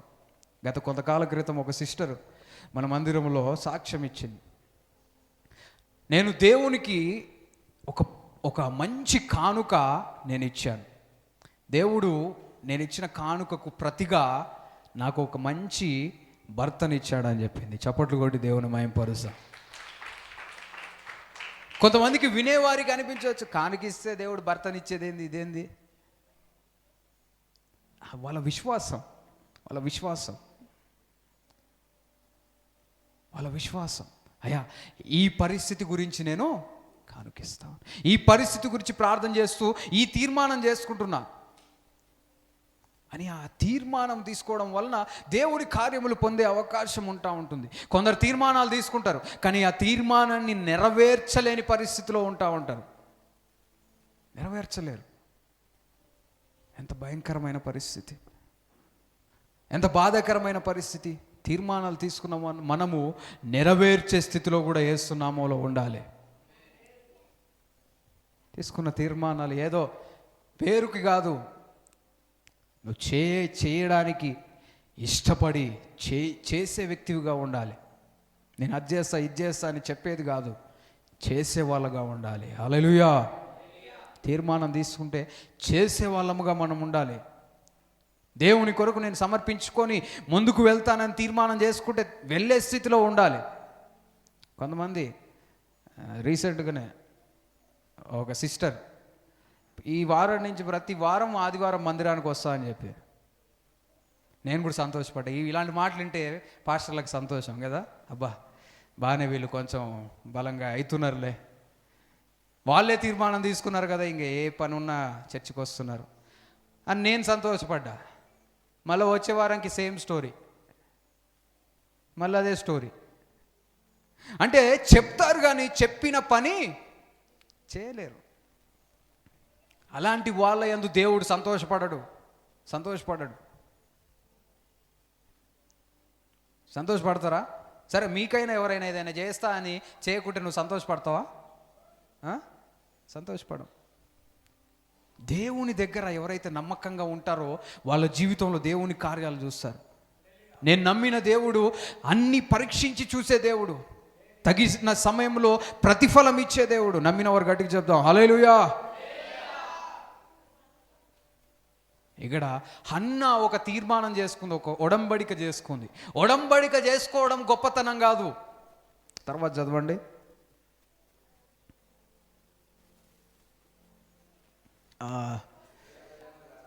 సరే, ఇప్పటికైతే తీర్మానం తీసుకున్న దగ్గర ఆగుదాము. ఇంకొక పాయింట్ చూద్దాం. 12వ వచనం చూడండి. ఇక్కడ హన్నా ఏం చేస్తుంది? మందిరంలో ఉండి ప్రార్థన చేస్తూ ఉంది. ఆమె ప్రార్థన చేస్తుంటే ఆమె పెదవులు కదులుతూ ఉన్నాయంట.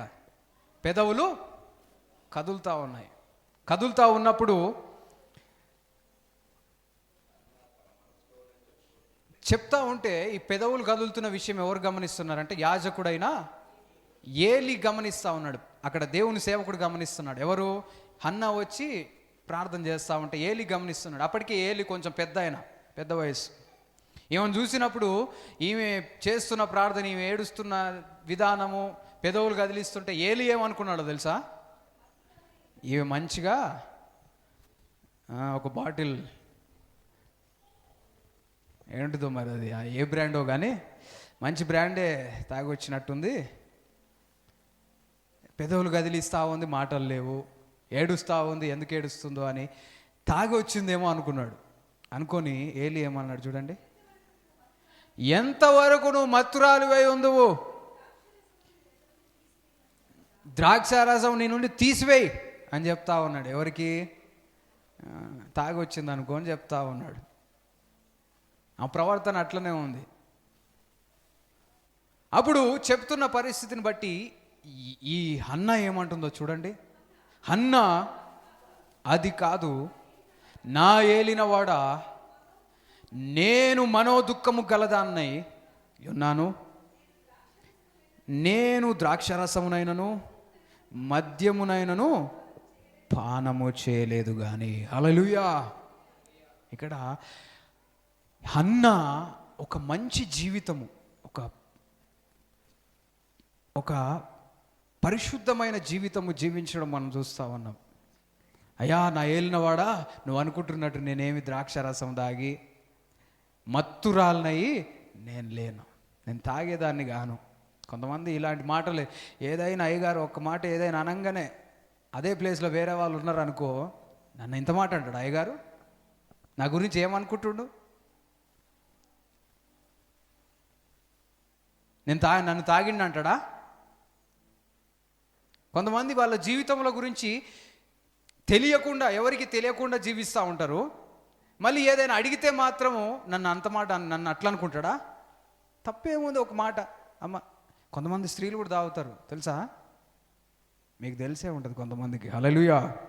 అంటే చూస్తుంటారు కదా, కొంతమంది తాగుతూ ఉంటారు. కొంతమంది, అయ్యా మా కొడుకు గురించి ప్రార్థన చేయ, బాగా తాగుతుడు, బాగా తిరుగుతూ ఉండంటే దేవుని సేవకులు ప్రార్థన చేస్తూ ఉంటారు. కొన్ని రోజుల తర్వాత తెలిసిన విషయం ఏందో తెలుసా? వాళ్ళ కొడుకే కాదు, ఆమె కూడా తాగుతుంది. ఈమె తాగేది చెప్పదు. ఆయన 2 బాటిల్ లేపితే ఈమె 1 బాటిల్. కానీ ఎవరు మారాలంట? కొడుకు మారాలంట. ఈమె మారదంట. ఈమె బాటిల్ బంద్ చేయదు, కానీ వాళ్ళ కొడుకు బాటిల్స్ బంద్ చేయాలి. ప్రేమైన దేవుని బిడ్డలారా, హన్నా తాగే వ్యక్తి కాదు, మద్యానికి బానిస అయిన వ్యక్తి కాదు ఆమె అని చెప్తా ఉంది. తర్వాత, కానీ నా ఆత్మను యెహోవా సన్నిధిని కృమ్మరించుకొంచున్నాను, నీ సేవకురాలైన నన్ను పనికి మాలిన దానిగా ఎంచవద్దు, అత్యంతమైన కోపకారణమును బట్టి బహుగా నిట్టూర్పులు విడుచుచు నాలో నేను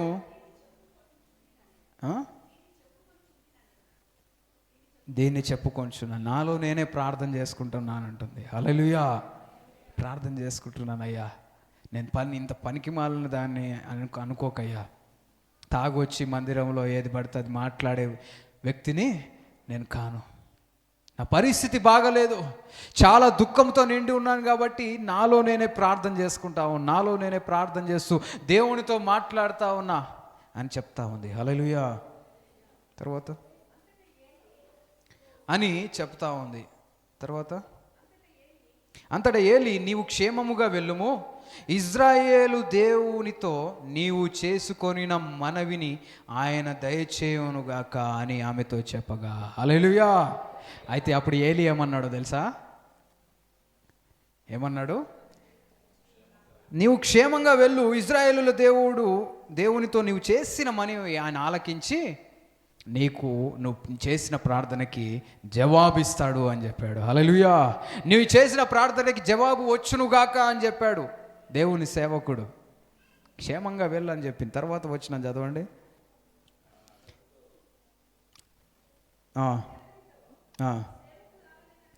నీ సేవకురాలైన నేను నీ దృష్టికి కృపనొందుదునుగాక నేను. తరువాత ఆ స్త్రీ తన దారిన వెళ్ళిపోయి భోజనము చేయుచు నాటి నుండి ముక్కిగా నుండుట మానేను. చప్పట్లు కొట్టి దేవుని పైపరుసా.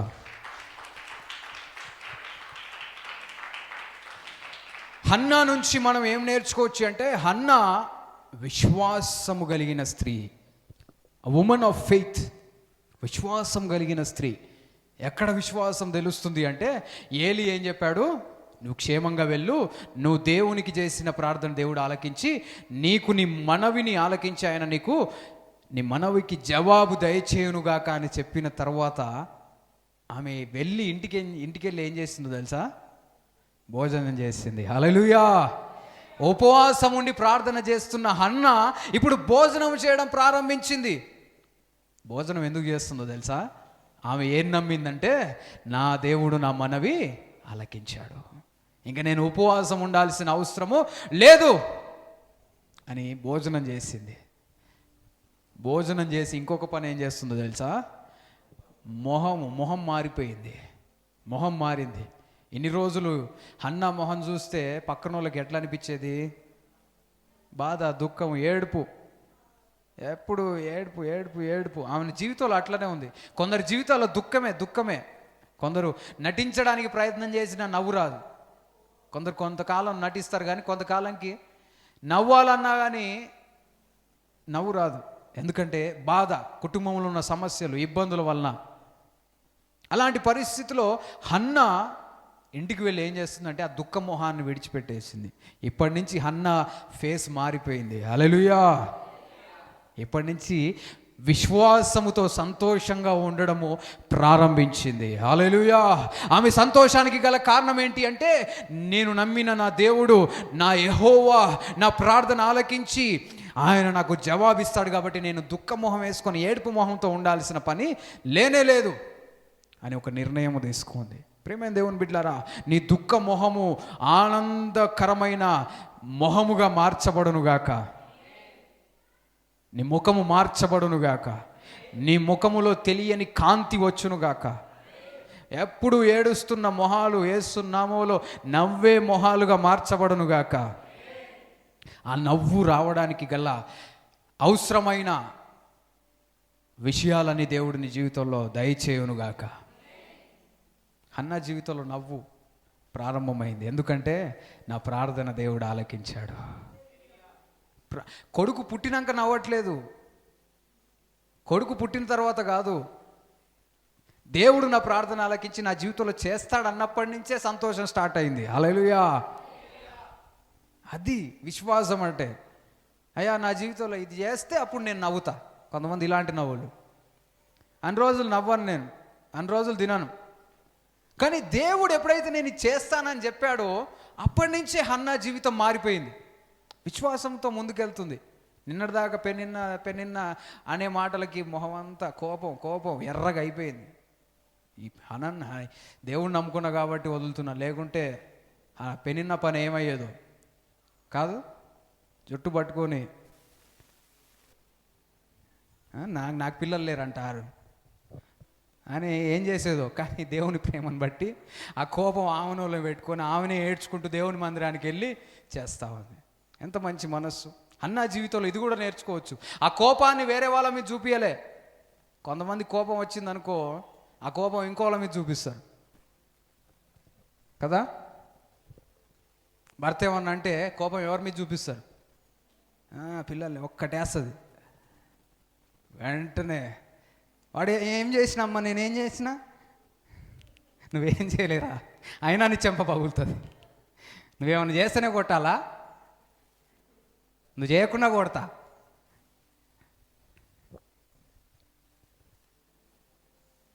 అవి ఇవి సామాన్లు అటు ఇటు చేస్తావాడు. కోపం వేరే వాళ్ళ మీద అట్లా చూపించకూడదు. నీకున్న బాధ వేరే వాళ్ళ మీద చూపించొద్దు, వాళ్ళకి అర్థం కాదు. నీ బాధ దేవునికి చెప్పాలి. హల్లెలూయా. ఎల్కానాను కూడా ఈ పెనిన్న పెడుతున్న బాధలు బట్టి ఎల్కానాను ఏమన్నా అన్నదా? అనలే. ఎల్కానా కూడా ఎప్పుడు ఏడుపు మొహం ఎందుకు అని ఆమెను ఏమన్నా తిట్టినా? అర్థం చేసుకున్నాడు. ఎందుకు ఏడుస్తుంది అన్న, పిల్లలు లేరు కనుక, ఏమో పరిస్థితి బాగలేదని అర్థం చేసుకునే స్వభావం మనం కలిగి ఉండాలి. హల్లెలూయా. గట్టిగా చెప్దాం హల్లెలూయా. హన్నా జీవితంలో మనం కొన్ని విషయాలు నేర్చుకోవచ్చు. విశ్వాసముతో ఆమె జీవించే విధానం మారిపోయింది. పెనిన్న ఇప్పటి నుంచి అంటే నీకు పిల్లలు లేరు, ఇంకా బుట్టర్లే అంటే హన్నా మొహము వెలిగిపోతా ఉంది. ఇంతకుముందు ఏడుస్తుంది కదా, ఇప్పుడేం చేస్తుంది తెలుసా? సంతోషంగా ఉంది. నీకు తెలియని విషయం ఏంటంటే దేవుడు నాకు పిల్లల్ని ఇస్తానని చెప్పాడు. మొన్న మందిరానికి వెళ్ళాను. మందిరానికి వెళ్ళినప్పుడు అక్కడ ఏలి యాజకుడు ఉన్నాడు. ఆయన నా ప్రార్థన, నేను చేస్తున్న ప్రార్థన విని దేవుడిని ప్రార్థన ఆలకించి, నీ మనవి ఆలకించి నీవు కోరుకున్న కోరికను దేవుడు నీకు ఇస్తాడు అని చెప్పాడు. అది నేను నమ్ముతున్నాను. హల్లెలూయా. నీకు పిల్లలు ఉండొచ్చు, నీకు 10 మంది పిల్లలు ఉన్నా కానీ నాకు దేవుడు ఇవ్వబోతున్న కుమారుడు శ్రేష్టమైన వాడు. హల్లెలూయా. దేవుడు నాకు వాగ్దానం చేశాడు కాబట్టి నేను నమ్ముతున్నా. నేను ఇంకేడవను. నువ్వు తిట్టు, నువ్వు అను, గొడ్రాలను, నీ దృష్టిలో నేను గొడ్రాలు కావచ్చు, కానీ నా దృష్టిలో నేను విశ్వాసముతో ఆల్రెడీ దేవునికి, ఆ కుమారునికి జన్మనిచ్చాను. హల్లెలూయా. విశ్వాసం ఉన్నది నిరీక్షించు వాటి యొక్క నిజస్వరూపము, లేనివి ఉన్నవనుటకు రుజువై ఉన్నది. అది నమ్మకం అంటే. చూడకుండా నమ్మాలి. దేవుడు ఏదైనా చెప్తే దేవుడు నా జీవితంలో చేస్తాడనే నిరీక్షణ, విశ్వాసంతో నువ్వు ముందడుగు వేయాలి. ఎంత విశ్వాసం. తర్వాత చదవండి 20వ వచనం.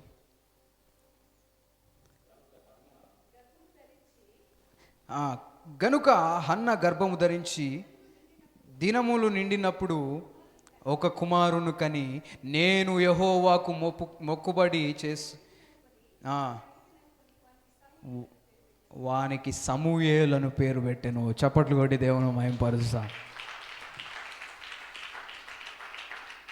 కుమారుణ్ణి పొందిన తర్వాత ఈమె సంతోషంగా జీవించడం ప్రారంభాలే. విశ్వాసము ద్వారా సంతోషంగా ఉండడం ప్రారంభించింది. దేవుడు ఆమెకి కుమారుణ్ణి ఇచ్చాడు. హల్లెలూయా. విశ్వాసం ముందు రావాలి, తర్వాత నీ అద్భుతం వస్తుంది, తర్వాత నీ యొక్క బహుమానం వస్తుంది, తర్వాత నీ జీవితంలో ప్రమోషన్ వస్తుంది, తర్వాత దేవుడు నీ జీవితంలో ఉద్దేశించి చెప్పిన విషయాలు జరిగేటట్లుగా చేస్తాడు. విశ్వాసంతో ముందుకు సాగాలి. అప్పుడు కుమారుణ్ణి దేవుడు ఇచ్చాడు. ఆయనకి ఏం పేరు పెట్టింది? సమూయేలు అని పేరు పెట్టింది. హల్లెలూయా. ఎంత గొప్ప మాట. తర్వాత 21వ వచనం చూడండి. ఎల్కానాను అతని ఇంటి వారందరూ యెహోవాకు ఏటేటా అర్పించు బలిని అర్పించుటకును మ్రొక్కుబడిని చెల్లించుటకును పోయిరి. అయితే హన్నా బిడ్డ పాలు విడుచు వరకు నేను రానో, వాడు యెహోవా సన్నిధిని అగుపడి తిరిగి రాక అక్కడనే ఉండునట్లుగా నేను వాడిని తీసుకొని వత్తునని తన పెనిమిటితో చెప్పి వెళ్ళక ఉండెను. హల్లెలూయా. ఇక్కడ హన్నా ఒక శిశువుకు జన్మనిచ్చిన తర్వాత ఈ తల్లి జీవితంలో నుండి మనం ఏం గమనించవచ్చు అంటే, కుటుంబం యొక్క పిల్లల యొక్క బాధ్యత తీసుకున్న తల్లి. హల్లెలూయా. రెస్పాన్సిబిలిటీ ఆఫ్ చిల్డ్రన్ మనం చూస్తూ ఉన్నాం. ఏటేటా ఎక్కడికి వెళ్ళేవారు? దేవునికి బలులు అర్పించడానికి వెళ్ళేవారు. కానీ ఈ సంవత్సరం రానంటుంది. ఎవరు? అన్న. ఎందుకు రాదంట తెలుసా? ఆమె చేతిలో ఎవరున్నారు? చిన్న శిశువు ఉన్నాడు, పాలు దాగే ఒక శిశువు ఉన్నాడు. కాబట్టి ఇప్పుడు అక్కడికి వచ్చి అక్కడ ఇబ్బందికరంగా ఉండే కంటే కూడా ఈ శిశువును తీసుకొని నేను ఇప్పటి వరకు మాత్రము నేను రాలేని పరిస్థితి అంటూ ఆమె ఏమంటుందంటే, ఎందుకు రాలేనంటే ఈ బిడ్డను నేను పెంచిన తర్వాత మళ్ళీ ఎవరికి ఇవ్వాలి? ఆ దేవునికే ఇవ్వాలి. హల్లెలూయా. కుటుంబం యొక్క బాధ్యత తీసుకోవాలి. పిల్లల గురించి ఆలోచించింది హన్నా. పిల్లల గురించి ఒక బాధ్యత తీసుకోవడం మనం గమనిస్తూ ఉన్నాం.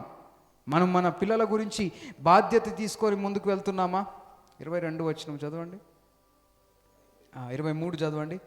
కాబట్టి ఆమె పెనిమిటి అయిన ఎల్కానా, నీ దృష్టికి ఏది మంచిదో అది చేయుము, నీవు వానికి పాలు మాన్పించు వరకు నిలిచియుండుము, యెహోవా తన వాక్యమును స్థిరపరచునుగాక అని ఆమెతో అనెను. కాగా ఆమె అక్కడనే ఉండి తన కుమారునికి పాలు మాన్పించు వరకు అతన్ని పెంచుచుండెను. హల్లెలూయా. కుటుంబం యొక్క బాధ్యత కూడా మనం తీసుకోవాలి. కుటుంబం యొక్క ఆలోచన కూడా మనం చేయాలి. దేవుడు మనకిచ్చిన బాధ్యతను మనము మంచిగా నెరవేర్చాలి. ఆమెకు పిల్లలు ఇచ్చింది ఎవరు? ఆమెకు పిల్లల్ని ఇచ్చింది ఎవరు? దేవుడే. ఆ పిల్లల గురించి బాధ్యత తీసుకుంటుంది అంటే దేవుని యొక్క మాట వింటున్నట్టే. పరిచర్య అంటే దేవుని మందిరానికి వెళ్ళడము ఆ పరిస్థితిలో తగిన పరిస్థితి కాకపోయి ఉండొచ్చు. అంటే వీళ్ళు అక్కడికి వెళ్ళడానికి వేరే వాళ్ళకి పిల్లల్ని అప్పచెప్పి వెళ్ళే అవకాశాలు లేకపోయి ఉండొచ్చు. కొంత టైము తల్లి పిల్లలతో ఉండాలి. ఆమె ఆరోగ్య పరిస్థితి కావచ్చు, అదేవిధంగా పిల్లల పరిస్థితి కావచ్చు. కాబట్టి కొంతకాలము నేను దేవుని దగ్గరికి రాలేని పరిస్థితిలో ఉన్నాను. ఎందుకంటే దేవునికి మళ్ళీ ఈ బాబుని నేను అప్పగించాలి. ఈ బాబు యొక్క విలువ నాకు తెలుసు కనుక నేను ఈ బాబును చూసుకుంటాను. హల్లెలూయా. ఎంత గొప్ప నిర్ణయం. మన కుటుంబాల గురించి మనం ఆలోచిస్తున్నామా? ఇక్కడే ఈమె బాలుడి గురించి ఆలోచించింది కాబట్టి వెళ్ళలే. కొంతమంది బాలుడి గురించి, పిల్లల గురించి ఆలోచిస్తే మందిరానికి తీసుకురావాలి. కొంతమంది పిల్లల్ని తీసుకురారు. పిల్లలు ఏముందిలే, పిల్లలకే ఎందుకు చర్చి, పిల్లలకే కావాలి. హల్లెలూయా. అందరికీ కూడా దేవుడు అవసరమై ఉన్నాడు. ఆమె కుటుంబం గురించి ఆలోచించిన స్త్రీగా మనం చూస్తూ ఉన్నాం. 24వ వచనం చూడండి. పాలు మాన్పించిన తర్వాత అతడు ఇంకా చిన్నవాడై ఉండగా ఆమె ఆ బాలుని ఎత్తుకొని 3 కోడెలను తూమెడు పిండిని ద్రాక్ష రసపు తిత్తిని తీసుకొని షిలోహులోని మందిరమునకు వచ్చెను. చప్పట్లు కొట్టి దేవుని మహిమపరుస్తా. హల్లెలూయా. ఇందాక మందిరానికి వెళ్ళని పరిస్థితి మనం గమనిస్తే ఈమె ఆత్మీయ జీవితం వెనుకబడ్డది అనుకొని ఉండొచ్చు. కాదు, ఆ శిశువు ఇంకా చిన్నగానే ఉన్నాడంట, పాలు మానేసిండు అంతే. సమూయేలు పాలు మానేయగానే సమూయేలుని తీసుకొని వెళ్తా ఉంది. ఎక్కడికో తెలుసా? మందిరానికి, షిలోహు దగ్గరికి వెళ్తా ఉంది. ఎక్కడైతే ప్రార్థన చేసి, ఎక్కడైతే ఏడ్చింది కదా, ఎక్కడైతే ఆమె కన్నీటిని చూసి దేవుడు ఆమెకు ఒక వాగ్దానం చేసి వాగ్దాన పుత్రునిచ్చాడో ఆ ప్రదేశానికి వెళ్ళి శిశువుతో కూడా కొన్ని ద్రాక్ష, కొన్ని పిండి, ఇవి కొన్ని బహుమానాలు తీసుకొని దేవుని దగ్గరికి వెళ్ళి ఇస్తూ ఉంది. హల్లెలూయా. చిన్న శిశువుని తీసుకొని వెళ్ళి పాలు మాన్పించిన సమూయేలును తీసుకొని పోయి చర్చిలో అప్పగించేసింది. హల్లెలూయా. ఎంత గొప్ప నిర్ణయం తీసుకున్న నిర్ణయాన్ని ఆమె చేసింది. ఆమె తీసుకున్న నిర్ణయాన్ని నెరవేర్చింది. ఆమె పిల్లలు పుట్టిన తర్వాత కొంతమంది మాటలు మార్చేస్తారు కదా. అయ్యా నాకు ఉద్యోగం కావాలయ్యా, ఉద్యోగం కావాలి. ఉద్యోగం ఇస్తే నేను ఖచ్చితంగా నాకు కలిగిన దాంట్లో నుంచి నమ్మకంగా నేను దశంభాగాలు కావచ్చు, లేదంటే పలానా కానుక ఇస్తాను. నా కుటుంబ పరిస్థితి మారితే, నా జీవితంలో ఈ సమస్య తొలగిపోతే, అయ్యా నేను ఇది చేస్తాను, ఇలా జీవిస్తాను అని నిర్ణయాలు తీసుకుంటారు. కానీ ఆ సమస్య పోయిన తర్వాత ఆ నిర్ణయాలన్నీ కూడా మర్చిపోతారు. ప్రియమైన దేవుని బిడ్డలారా, అది మంచిది కాదు. అన్న తీసుకున్న నిర్ణయం బట్టి కుమారుణ్ణి తీసుకొని వచ్చి చర్చిలో అప్పగించింది. హల్లెలూయా. ఎంత మంచి నిర్ణయం. చిన్న పిల్లగాడే అయినా కానీ దేవునికి అప్పగించింది. తర్వాత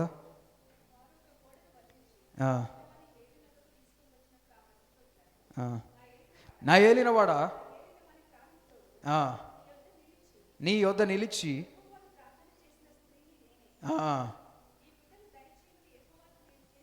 ఈ బిడ్డను దయచేయమని యెహోవాతో నేను చేసిన మనవి ఆయన నాకు అనుగ్రహించాను. కాబట్టి నేను ఆ బిడ్డను యెహోవాకు ప్రతిష్ఠిస్తున్నాను. హల్లెలూయా. తాను బ్రతుకు దినములన్నీ వాడు యెహోవాకు ప్రతిష్ఠితుడు. హల్లెలూయా. తీసుకొచ్చి సమర్పించేసింది. కుమారుణ్ణి, సొంత కుమారుణ్ణి తీసుకొచ్చి దేవునికి సమర్పించింది. హల్లెలూయా. తర్వాత సమూయేలు దేవునిలో బలపడి మందిరములోనే జీవించడము మనం చూస్తూ ఉన్నాం. ఇప్పుడు చదివింది ఎన్నో వచనం? 28వ వచనం. తర్వాత సమూయేలు చూడండి, సమూయేలు మొదటి గ్రంథం 2వ అధ్యాయం 11వ వచనం చూడండి. తరువాత ఎల్కానా రామాలోని తన ఇంటికి వెళ్ళిపోయాను. అయితే ఆ బాలుడు యాజకుడైన ఏలీ యొద్ద యెహోవాకు పరిచర్య చేయుచుండెను. హల్లెలూయా. ఇక్కడ సమూయేలును విడిచిపెట్టి తల్లి అయిన హన్నా ఇంటికి వెళ్ళిపోయింది. అయితే అక్కడ బాలుడు ఏం చేస్తున్నాడంటే యాజకుడైన ఏలీ ఎదుట యెహోవాకు పరిచర్య చేయుచుండెను. దేవుని పరిచర్యలో వాడబడతా ఉన్నాడు. దేవుని పని చేస్తూ ఉన్నాడు. 18వ వచనం చదవండి. బాలుడైన సమూయేలు నారతో నేయబడిన ఏఫోదు ధరించుకొని యెహోవాకు పరిచర్య చేయుచుండెను. హల్లెలూయా. అయితే ఇక్కడ తర్వాత చదవండి.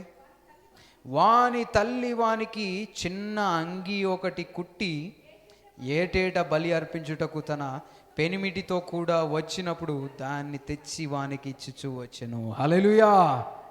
ఇక్కడ హన్నా ప్రేమ కలిగిన తల్లిగా మనం చూస్తూ ఉన్నాం.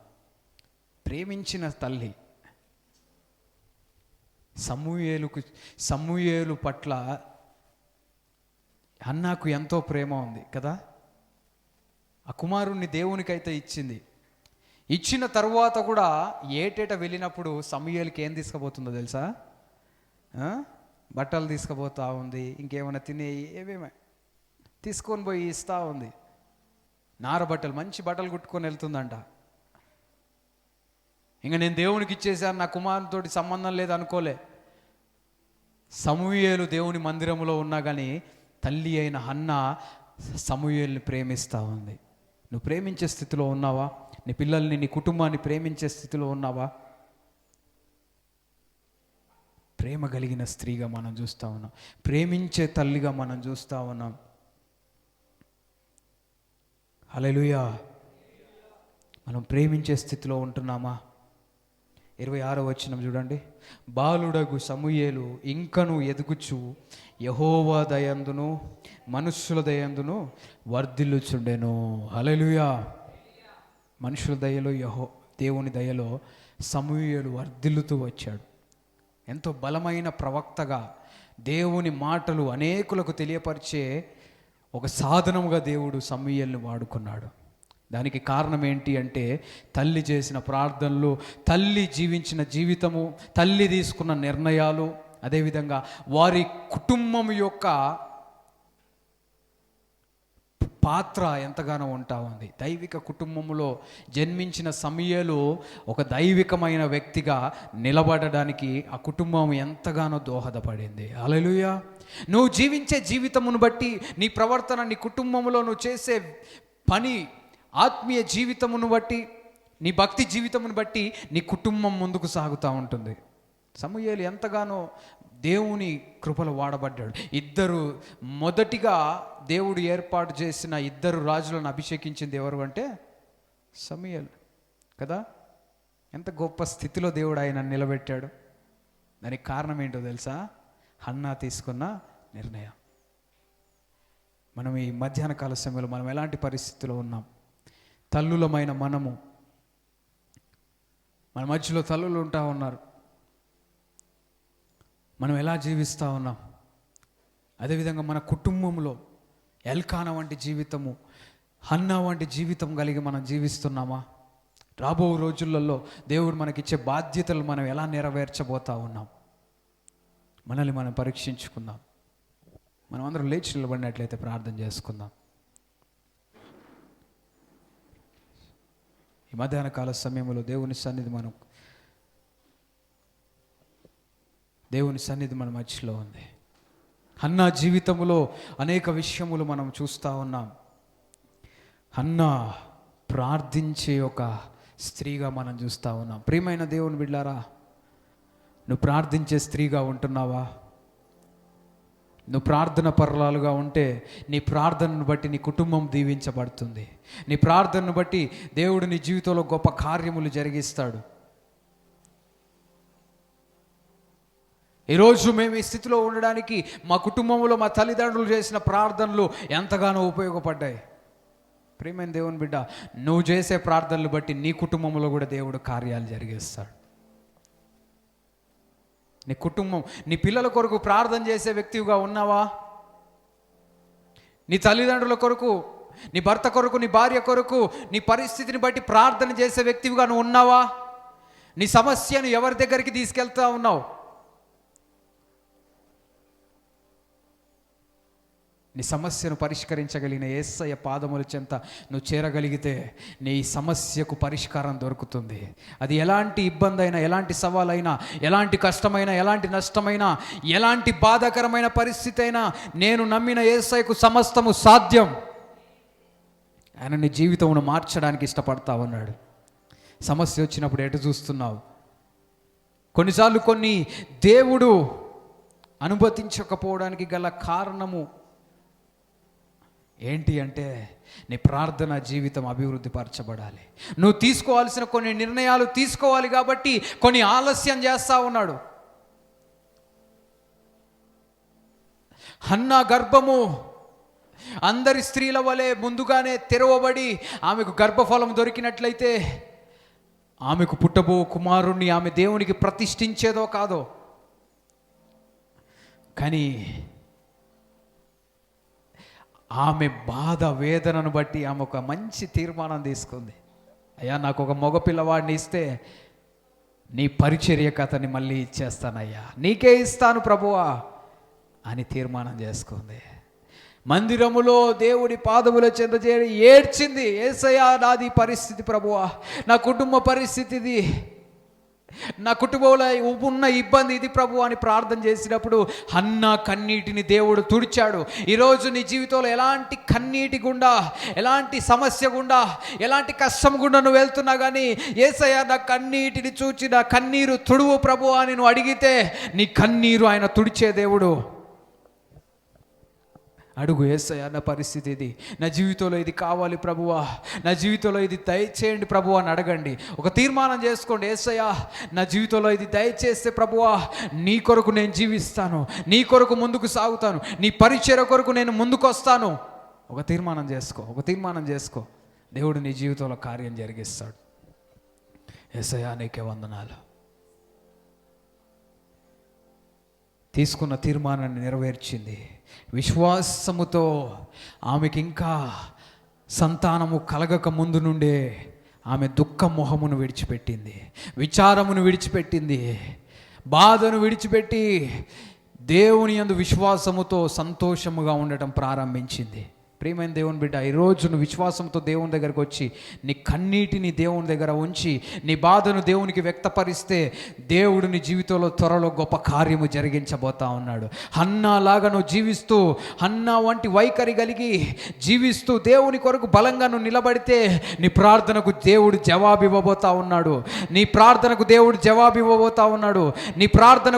త్వరలో జవాబు ఇవ్వబోతా ఉన్నాడు. కాబట్టి నువ్వు ఏడవాల్సిన అవసరం లేదు, నువ్వు దుఃఖపడాల్సిన అవసరం లేదు. నీ స్థితిని, పరిస్థితిని మార్చగలిగిన యేసయ్య మన మధ్యలో ఉన్నాడు. నీ పరిస్థితి మార్చబడబోతా ఉంది. నిన్ను హేళన చేస్తున్న వారి నోర్లన్నీ కూడా మోయబడబోతా ఉన్నాయి. నిన్ను బాధపరచబడిన వాళ్ళ యొక్క నోర్లు మోయబడబోతా ఉన్నాయి. నిన్ను అవమానపరిచిన వాళ్లకు దేవుడు నీ జీవితంలో చేయబోయే కార్యమును చూచి వారికి అవమానం కలగబోతా ఉంది. దేవుడు నిన్ను హెచ్చించబోతా ఉన్నాడు. దేవుడు నిన్ను బలపరచబోతా ఉన్నాడు.